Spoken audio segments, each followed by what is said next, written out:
Hi, good morning. It's Guangzi here. So I will talk about the Semcon Industries update. So last week, they announced that they secured the long-term PPA for 250 megawatt for SGPL.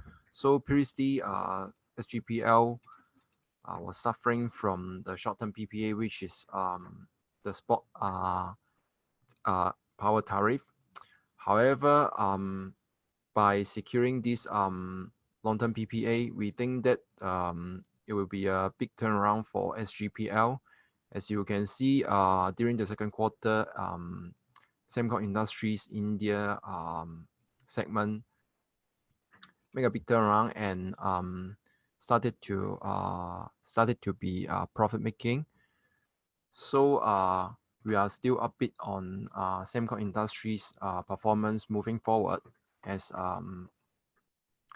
the Indian segment will continue to perform well. So next, I will talk about the CNMC's second Q performance update. So we maintain our buy call with a lower target price of 29 cents. So you can see the results here. The top line actually improved substantially because of higher production volume. However, the bottom line dropped due to several overhead costs, mainly due from the higher OPEX as well as the one-off dual primary listing fees as well as the stock sharing plan. So you can see the positives. The CLL plant started commence operation since May. So actually, during the second Q, the CLL plant contributed the profit for 2 months. So we forecasted the total production for FY18 to be 28,000 ounces. And the next is the negatives are the higher OPEX and some one-off expenditures.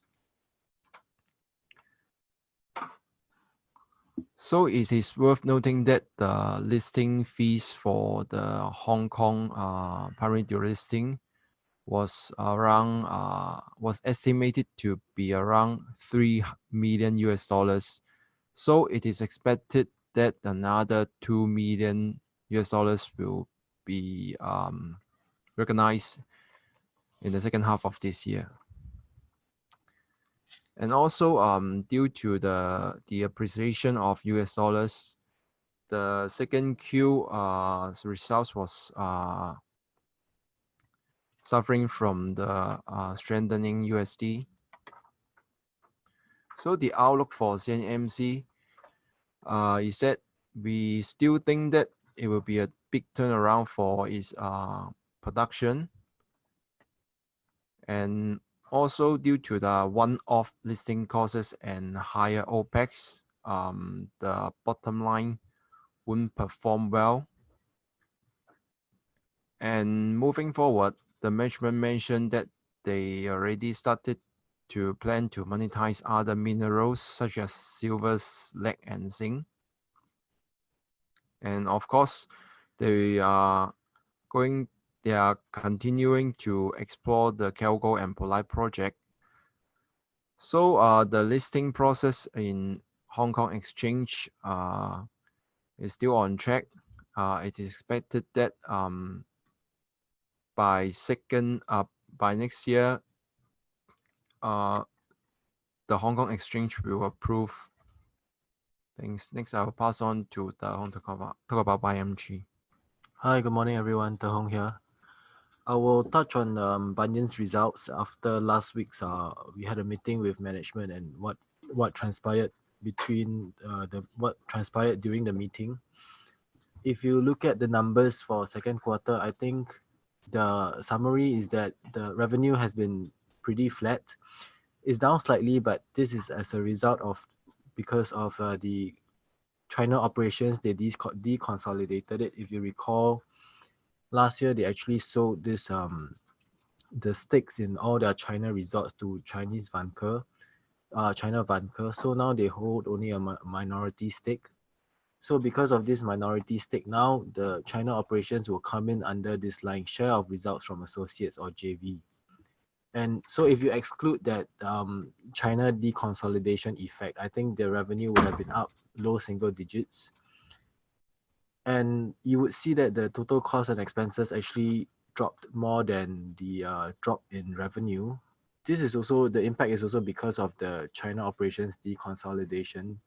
And if you see that, you can see that profitability actually improved because your costs actually dropped more than the decline in your revenue. And that is primarily because the China operations are still loss-making. You would be able to tell from this line the minus 1.2 million loss from that operations. And this is actually just based on that minority stake that Banyan Tree has now.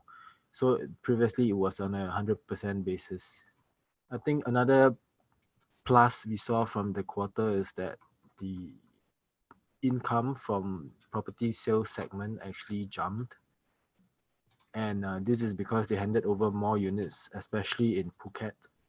And if you look at the amount of units they have sold, for which the momentum actually for the second quarter has been maintained, and if you look at what they have sold and the amount of revenue that they can recognize when they pass on these units upon completion, you see that the potential revenue in the second half of this year can actually represent a 50% jump year on year, just based on what they forecast that they will be able to recognize in the next 2 quarters.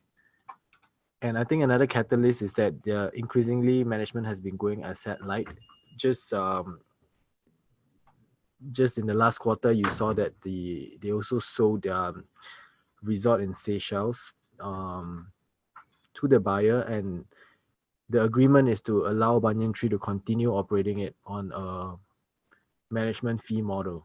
So you from the time when they signed the contracts for Accor and Vanke to get management contracts from these two giants, subsequently the major development for them is also the bid for Laguna Resorts.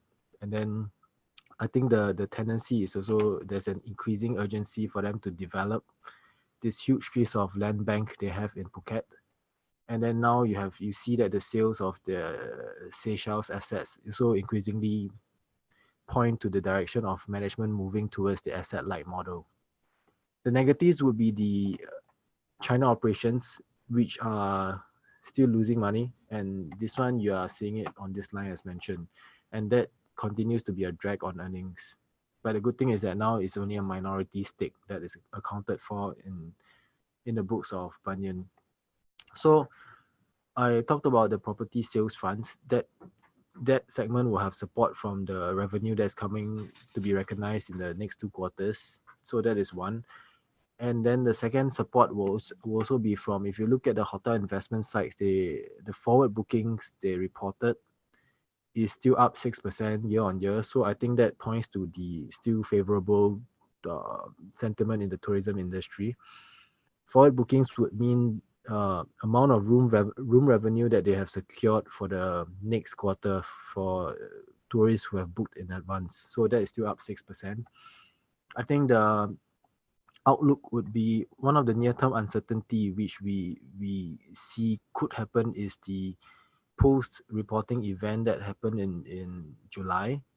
There was this boat accident in Phuket. So there's this boat sank and there were 40 Chinese tourists which were killed in that accident. So I think you can expect a short-term hit. There is already report in media saying there has been cancellations from the Chinese groups, and I think there will definitely be a hit. And since the Thailand accounts for close to 60+% of Banyan's revenue in the group-owned hotels, and also the Chinese are their main group of customers now, you can expect a short-term hit, but then we would expect this negative hit from these cancellations to be transitional for the next 1 to 2 quarters. And I think the catalyst will be from this increasing focus on the asset-light model, especially with any potential deals from the Accor or Vanker partnerships. They have not disclosed any yet, but we note that even in the past, when Banyan has secured management contracts on their own, they typically do not tend to disclose any of such as well. So our target price of 73 cents translates to an FY18 price to NAV of close to 1 time, just 0.95 times. Okay, with that, I will pass it on to Jeremy for the recession tracker. Hi, good morning, everyone. Jeremy speaking here. So for my part, I will just briefly go through what happened in the US, at least on our recession tracker perspective. And as of the most recent data that we saw in July, all in is still suggesting us to continue risk on the US equity market. Just dive straight into it. So here's the recession tracker. For those that haven't been following this recession tracker, basically this recession tracker consists of 17 indicators over here that can be segregated into two different basket, market-based data as well as economic-based data. And as a whole, what we are tracking here is trying to pinpoint exactly when the market might actually roll over.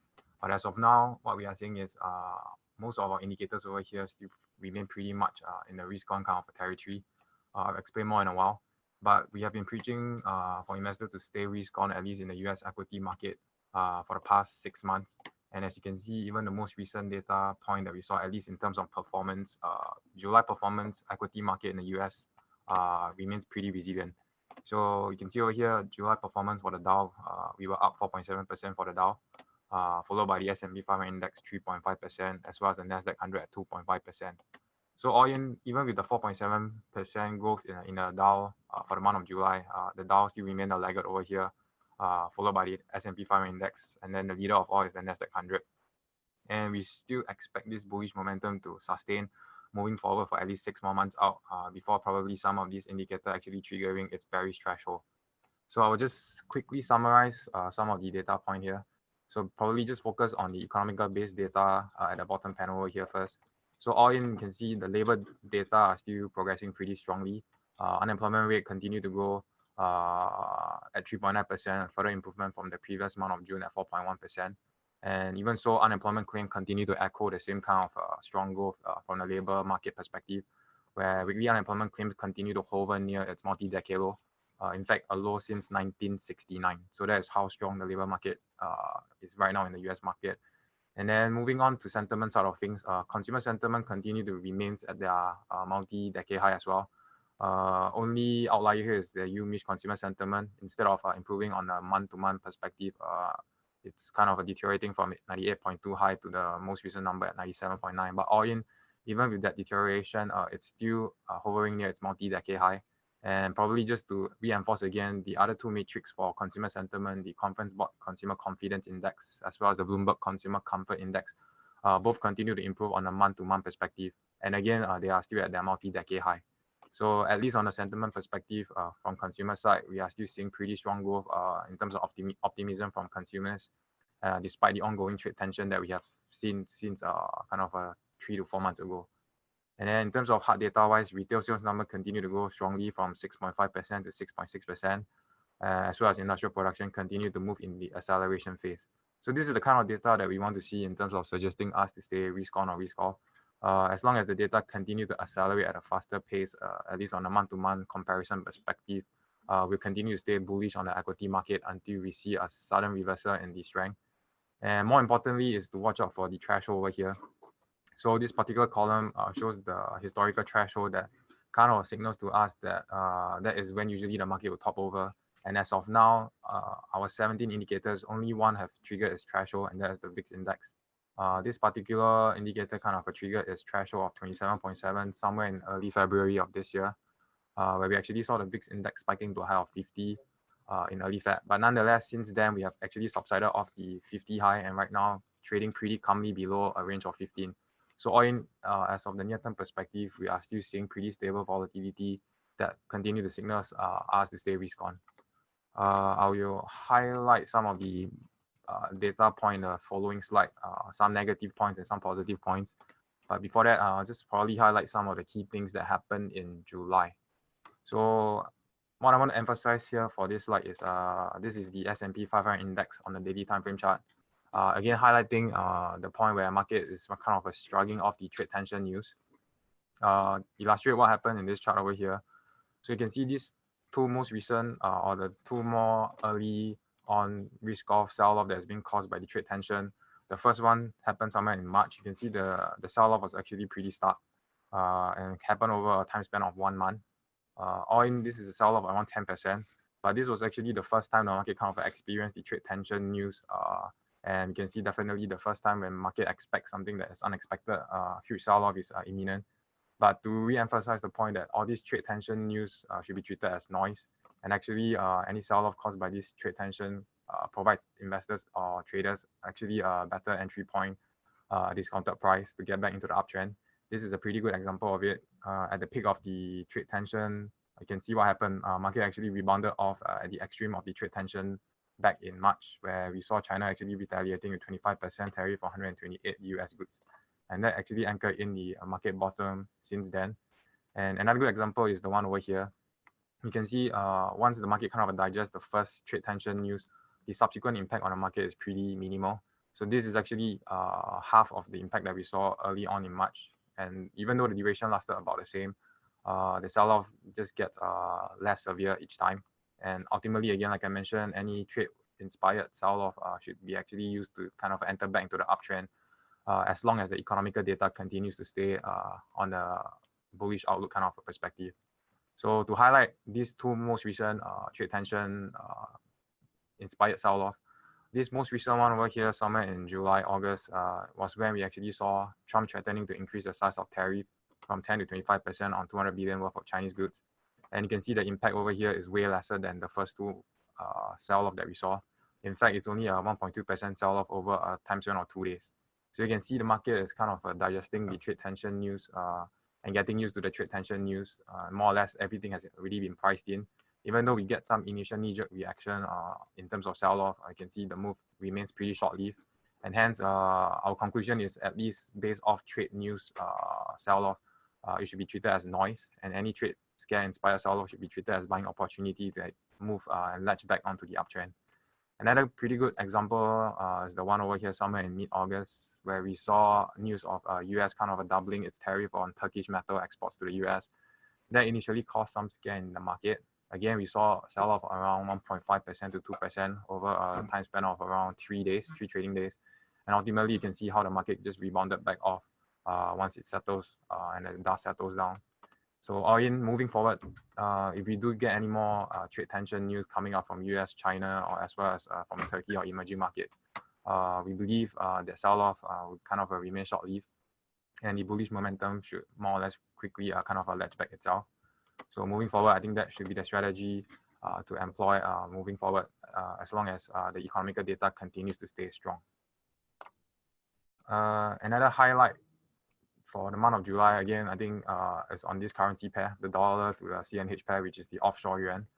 What we saw is right now it's hovering near its kind of a red line at 7 psychological round number. And if the Chinese yuan continues to devalue, we believe the Chinese government or the PBOC will kind of defend this 7 psychological round number pretty religiously to prevent any more further capital outflow. But as of now, we are not seeing the dollar yuan kind of threatening the level. Instead, what we saw was there is actually some pretty positive news coming out from the trade side of things between US and China. And in fact, 2 weeks ago, what we saw was news of China agreeing to kind of a talk on trade with US.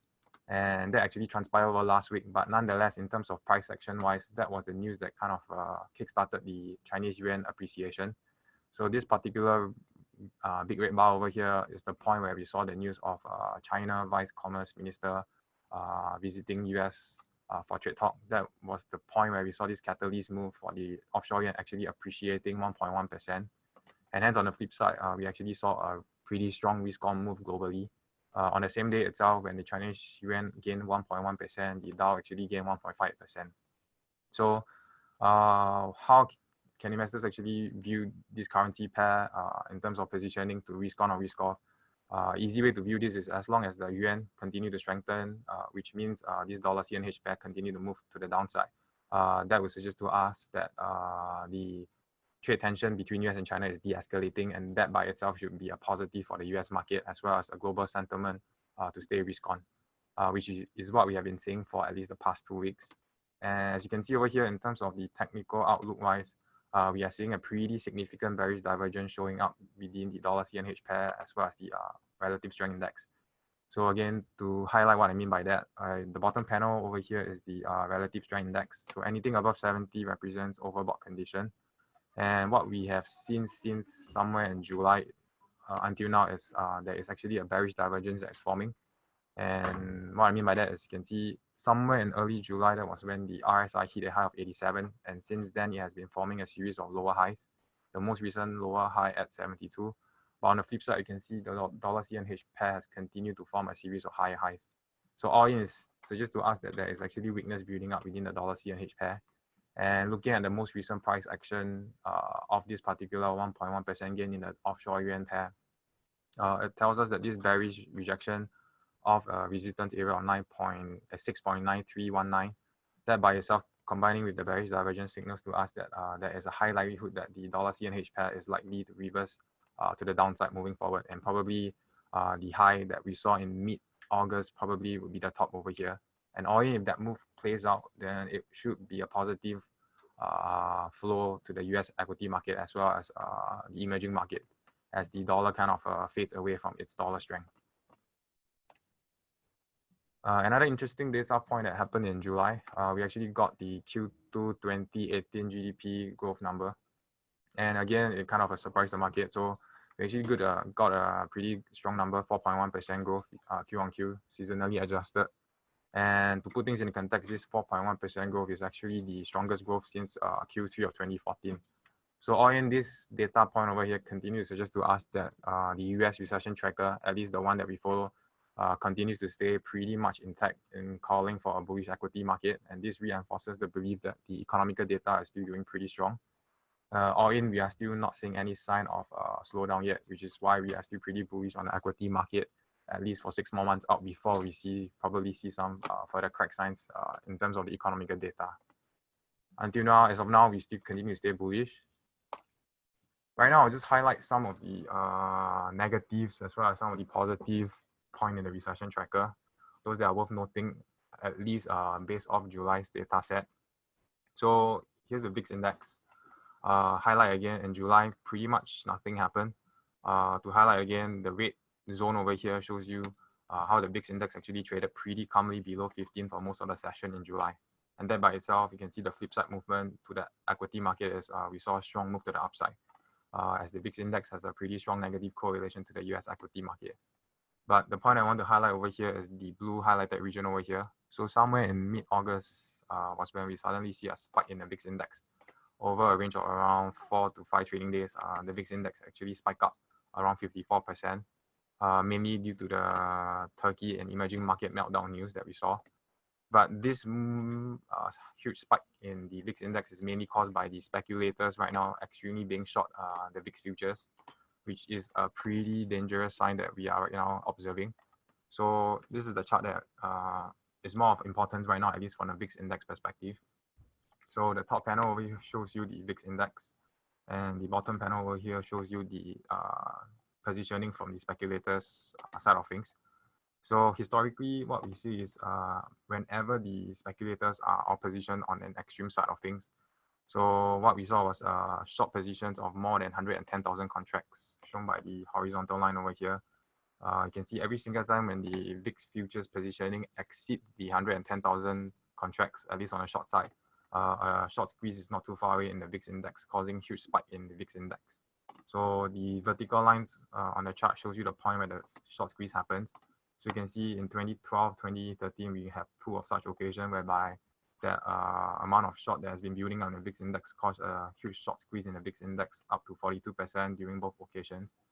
And then more recently in 2016 and 2017, where the VIX short positioning hit a high of 134,000 on both occasions, you can see the VIX index actually kind of a spike up 31%, 48% due to the short squeeze perspective.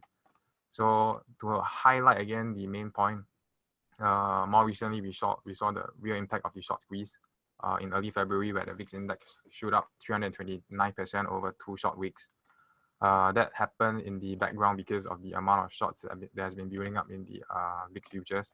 You can see back then, since somewhere around in early part of 2017, that was when the VIX future positioning went extremely short, and the amount of short has been building up for the 6 to 7 months time horizon here actually caused the particular short squeeze over here.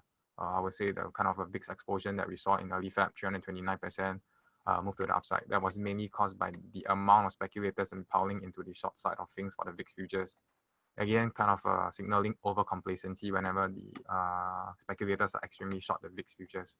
So the current sentiment right now, at least from the speculator perspective, is we are again seeing the kind of greed building up within the VIX futures.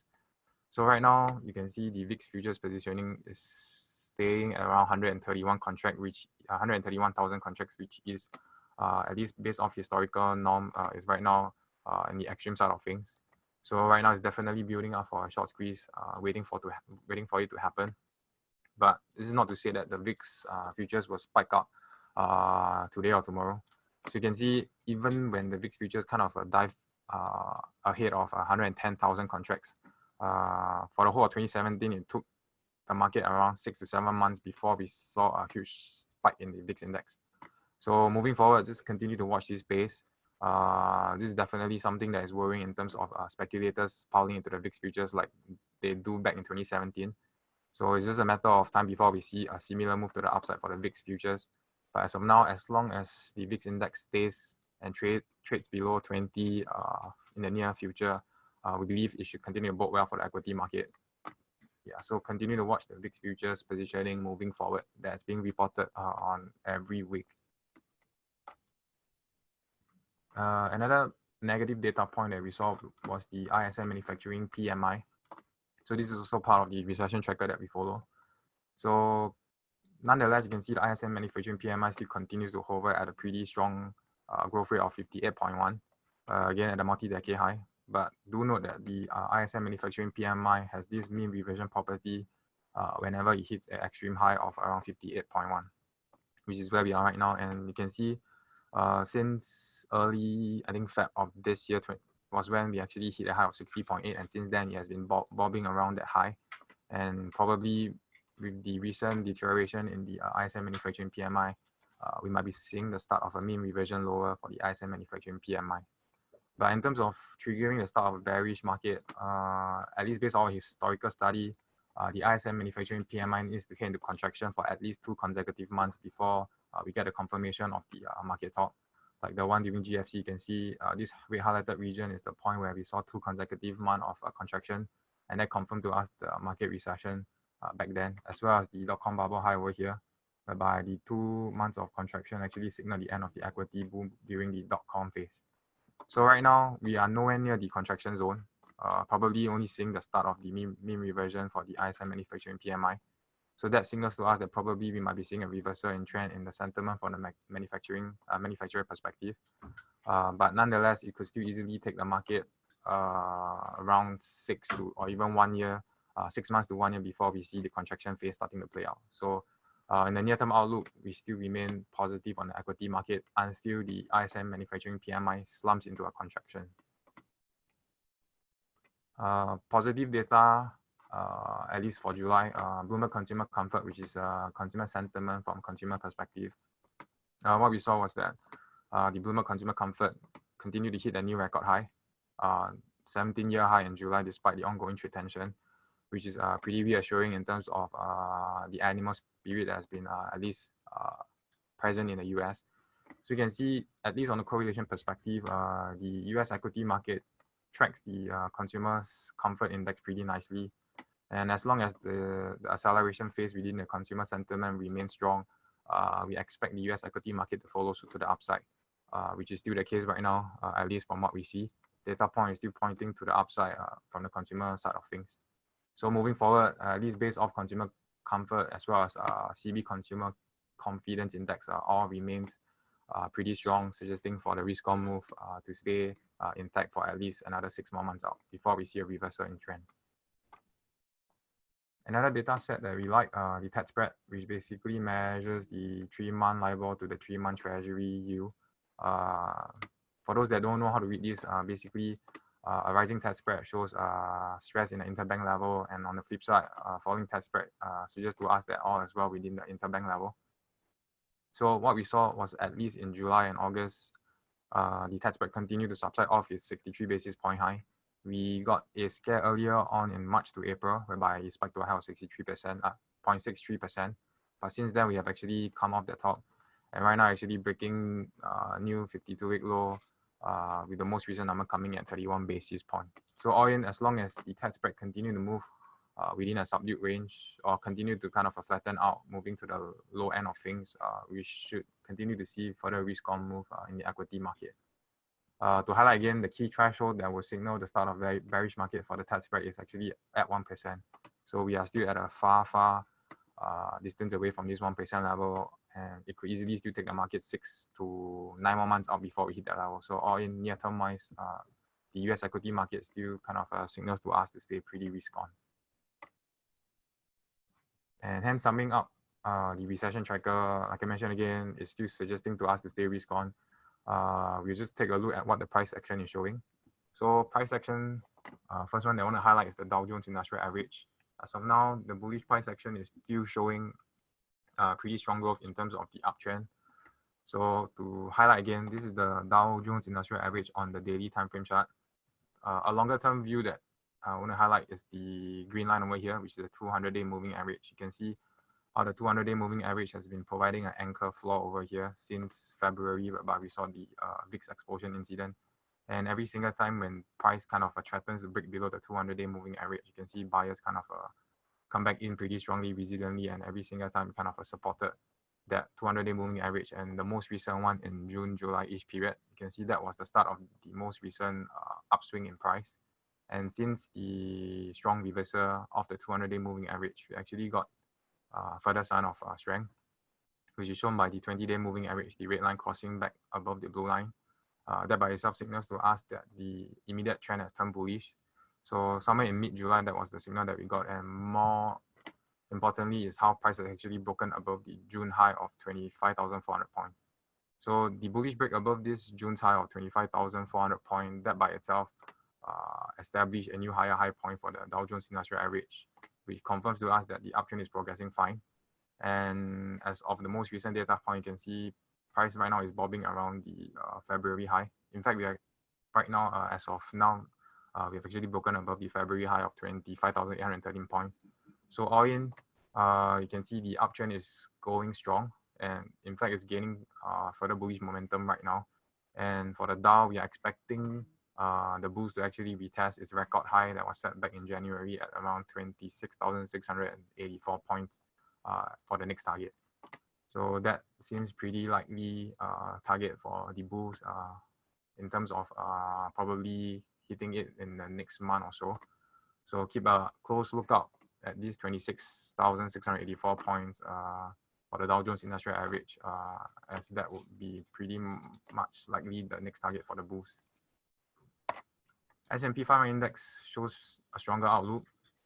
So as of last price, we actually broken the January high. So we can say that the S&P 500 index is really breaking new record high right now. Again, to re-emphasize, it's been progressing fine within the uptrend.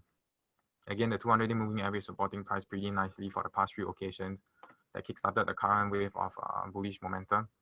And to highlight how it has been forming this series of higher highs and higher lows nicely since May.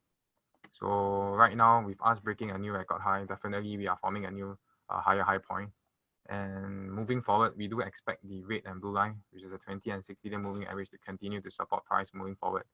So do not expect the equity market to move like in a straight linear fashion to the upside. It will probably continue to move in this higher high and higher low kind of a formation moving forward. And probably for any correction that we see, we do expect the 20 and 60-day moving average to hold the uptrend intact. And probably look out for buying opportunity if correction happen around the 20 and 60-day moving average. So with price right now breaking above the January record high of 2,878 points, the next likely target for the buyers will be the big round number at 3,000 points. So keep a close lookout for this target at 3,000 point for the S&P 500 index moving forward. And last but not least, the Nasdaq 100. Again, same thing as the S&P 500 index is right now testing a new record high. So same thing over here. It's been forming a series of higher highs and higher lows pretty nicely. And again, to highlight how it has been reacting to the 20 and 60-day moving average. So you can see there is a lot of support, at least based off the most recent price action of the 20-day moving average. Signals to us that the buyers are still very strong here. And next likely target moving forward for the Nasdaq 100 will probably be in tranches of 100 points each. So the next likely target will be 7,600 points, followed by 7,700 points.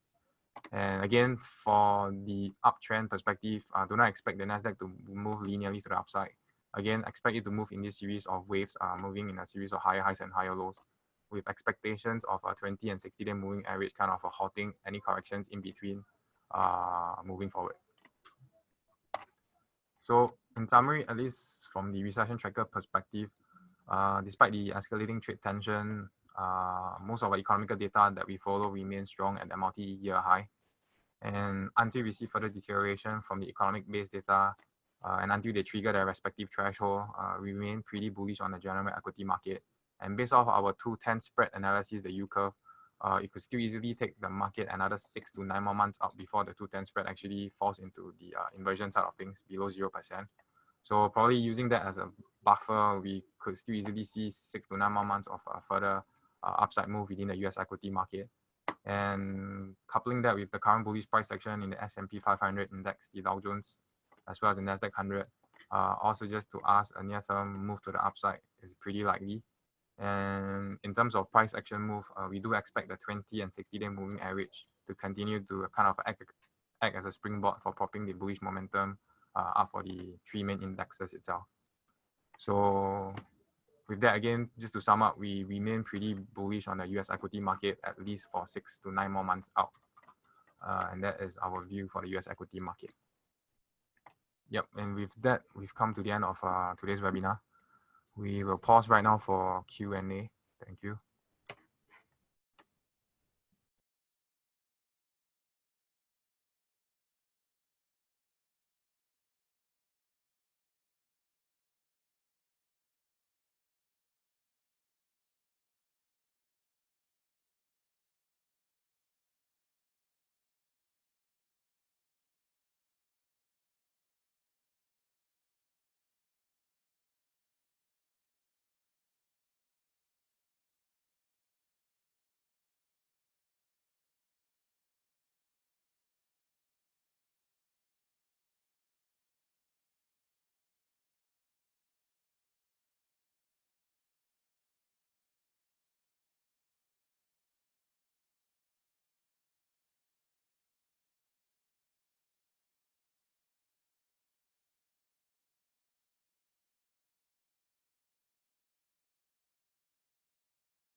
Hi, there's a question asking how can you find a VIX short position in the Phillip platform. I think unfortunately our platform don't provide that data point.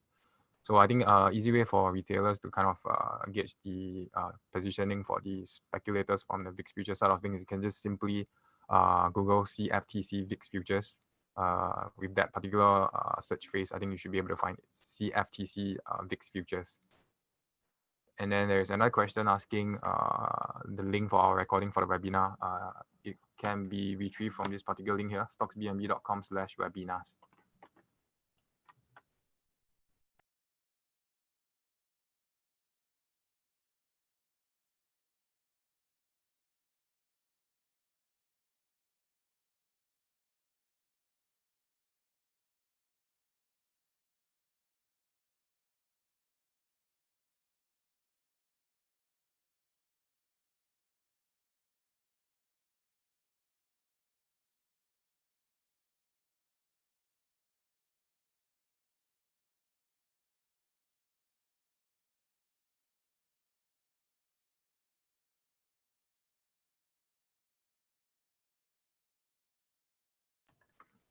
Hi, there's a question asking, do we expect emerging market capital outflow to slow down or accelerate in this condition? So as of what we see, I think we are probably seeing the extreme end of the capital outflow, at least from the emerging market side of things, to have actually hit its peak somewhere around 2 weeks ago, where the Turkish lira actually hit a high of around 7 to the US dollar. And what we saw was actually in terms of the emerging market capital outflow, that is mainly caused by the dollar strength for the past 3 to 4 months. And that move itself actually caused a lot of scare in the emerging market due to the financing costs, heightened financing costs from the dollar side of things. But what we see, at least based off most recent news, was last Friday, the Fed chairman, Jerome Powell, actually came out and said that the rate hike will be actually pretty gradual and kind of reinforced the belief that they wouldn't hike interest rate too far as well. Mainly due to the statement that he mentioned that inflation, even though it's at 2% level, they do not see it accelerating too fast above the 2% level. And that statement itself kind of caused the dollar to kind of ease off the recent strength that we saw. And if we use that as an anchor point together with Trump kind of fighting back with a strong dollar, that by itself kind of tell us that probably we are seeing a pivotal point here in the dollar strength for the past 3 to 4 months. And all in again, the most important thing in terms of capital outflow from the emerging market side of things will be mainly dependent on the recent dollar strength. So as long as the dollar strength kind of subsides itself, which is what we saw at least last Friday, if that trend continues out, that by itself should be a buffer for the capital market outflow. And again, looking at the dollar CNH pair, like I mentioned just now, is another good measure of the dollar strength to the Chinese market. If that move itself continues to the downside, which means the dollar kind of weaken and the dollar yuan continues to strengthen, that by itself should kind of slow down the capital market outflow from the emerging market, and that should bode well with the equity market globally.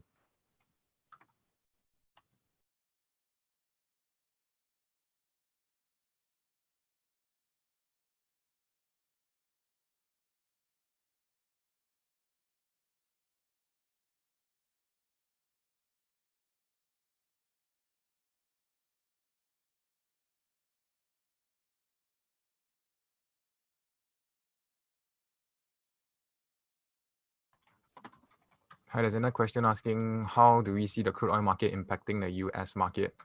So at least based off most recent move from the oil side of things, we are seeing pretty stable price action movement from crude oil, probably trading in the range of 65 to 70 for WTI. And all in with that stable movement in crude oil, we don't expect much impact that it will cause to the US equity market.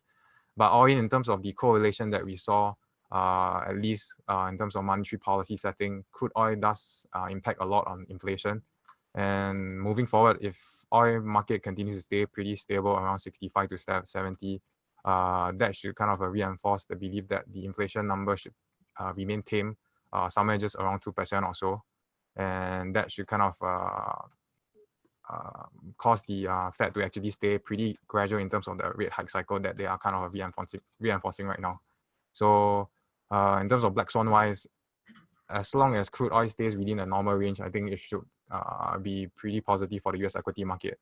But if crude oil suddenly spikes above range of 75, probably somewhere around 80 to 85, that by itself should cause a quick scare in the inflation side of things, and that might actually scare market to expect a faster rate hike cycle than expected, and that probably should be a negative for the market. But as of now, we are not seeing any of that movement being priced in the market yet, which is positive in the near term.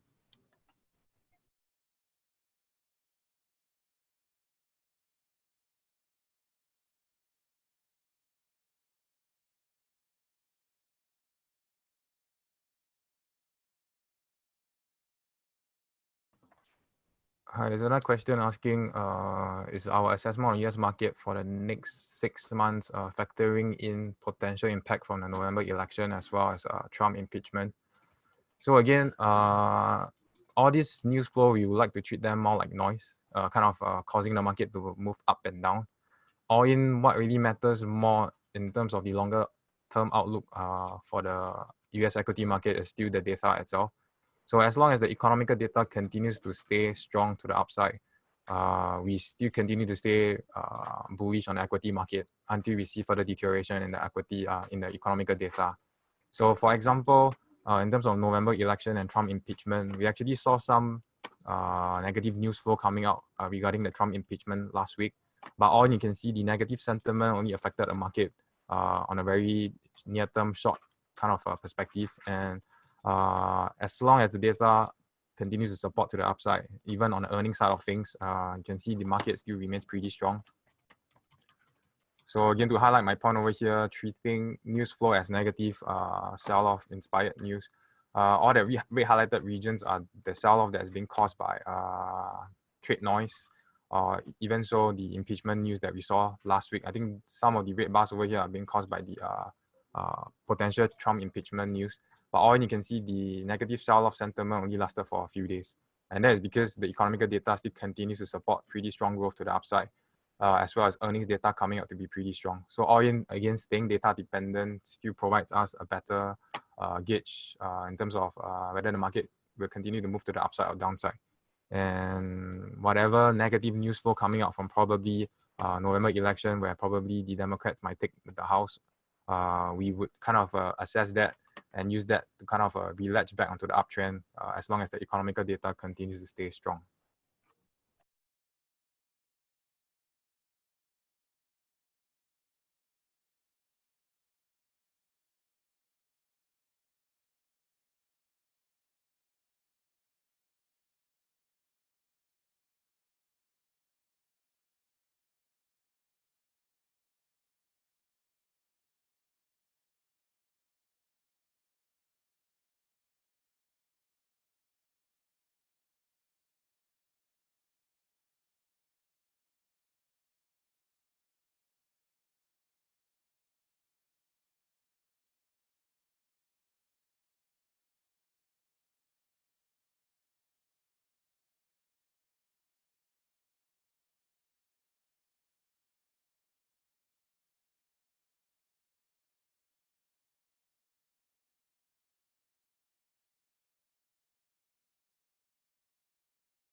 Hi everyone, Tehong here. There's a question on the outlook for tourism industry and the impact on Banyan Tree.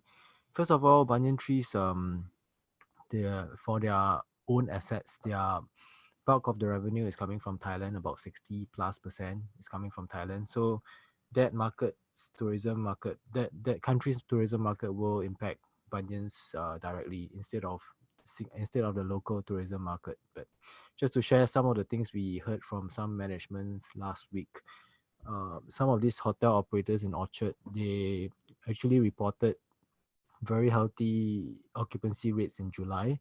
So in June, we had the Trump Kim Summit, and we all know that from the results, a lot of these occupancies were impacted because some of these tourists stayed away. People were concerned about the security issues and all that. So that event, on the contrary, was actually a short-term hit to many hotels' occupancy. But from what we heard, there is actually a very healthy pickup in July after the event was over.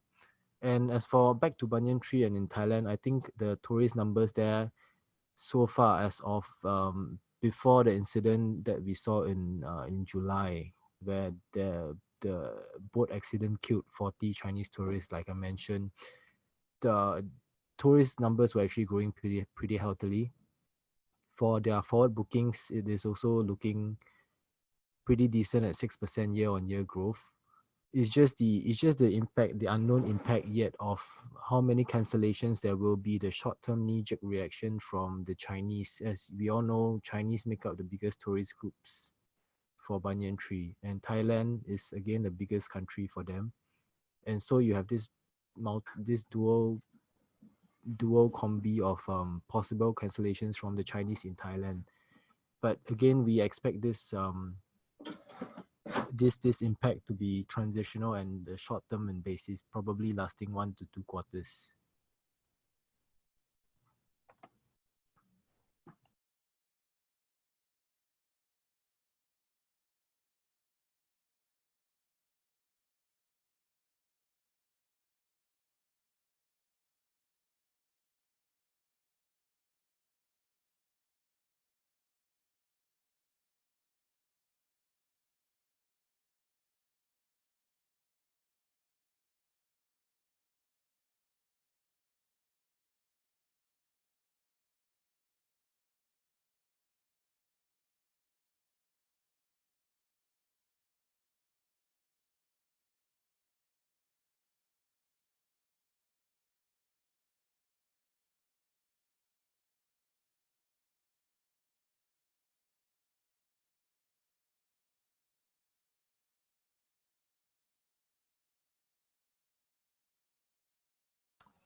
Okay, if there are no further questions, we will end our webinar now. And thanks for attending our webinar. See you guys next week.